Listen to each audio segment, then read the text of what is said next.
This video essay will initially academically discuss and explain the phenomenon of graffiti, explaining why it is done, who it is done by and the challenges it creates, before suggesting that graffiti cannot be grouped into one complete definition.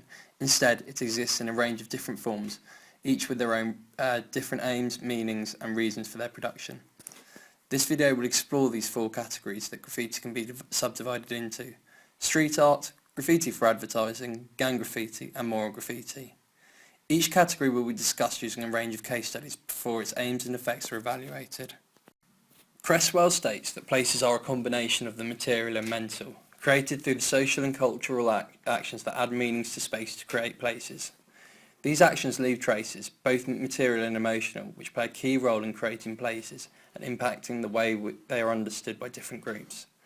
The public space can be rewritten, allowing different people to leave different traces, creating an ongoing composition of traces, as Anderson states.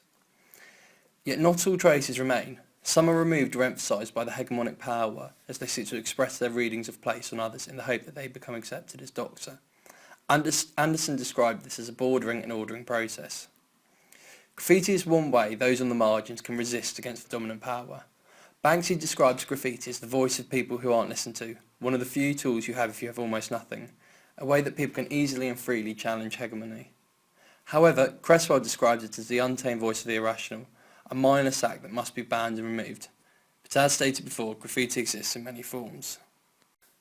Graffiti is used extensively for advertising purposes, a way of aiming products specifically at the youth. Companies believe that because it is used to create graffiti advertising campaigns will appeal to youths more, creating an idea that products which are advertised using graffiti are in some way cool.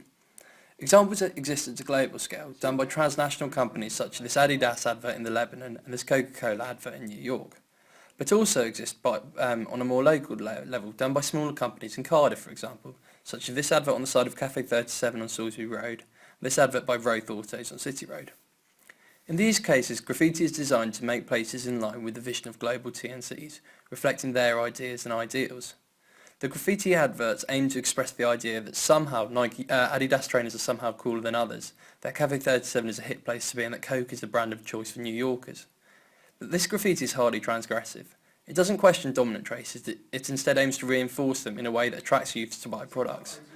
Recent reports have suggested that some TNCs have economies larger than countries, so instead of transgressing power, graffiti adverts are in fact representing the ideals of the hegemonic groups, in this case the increasingly powerful world corporations. Even those that produce graffiti for companies face animosity, with one artist, when questioned about it, said that when I first started making money out of graffiti, yeah, big time, but now it's all about the money for everyone. The question is this still graffiti? Increasingly, graffiti is being used to make areas more visually striking, turning run-down, derelict buildings into vibrant and colourful artwork. The streets can be thought of as outdoor galleries, appealing to the young and old alike. Many councils have taken a relatively positive view on graffiti, believing that it is a way of aesthetically improving run-down areas without the council having to spend any money.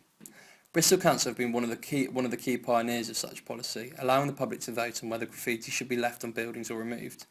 Bristol Council have actually actively encouraged graffiti products, which the public appear to appreciate, as can be seen in this Project Evil video.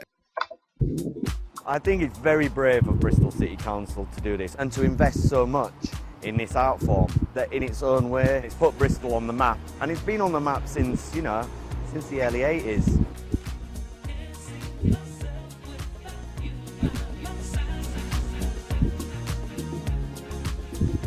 The graffiti art we've seen on the walls, it's just second to none. Never seen anything like it.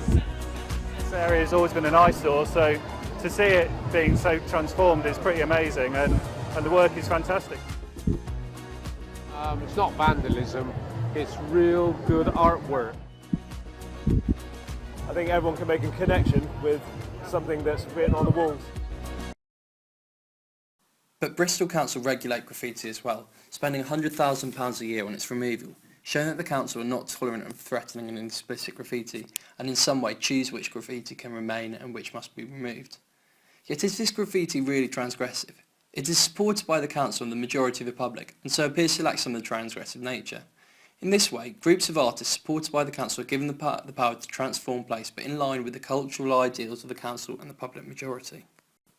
Threatening graffiti is used extensively by gangs across the world, as this comical clip from Mad TV explains.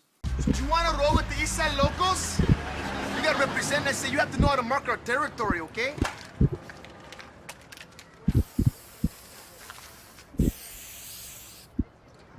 Eastside locals, that's the sign. That means no one comes in here and mess with us or else we kill them. Okay, show me what you got.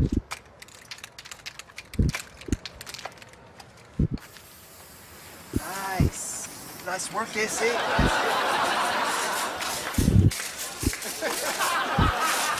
Salazar, what the hell are you doing?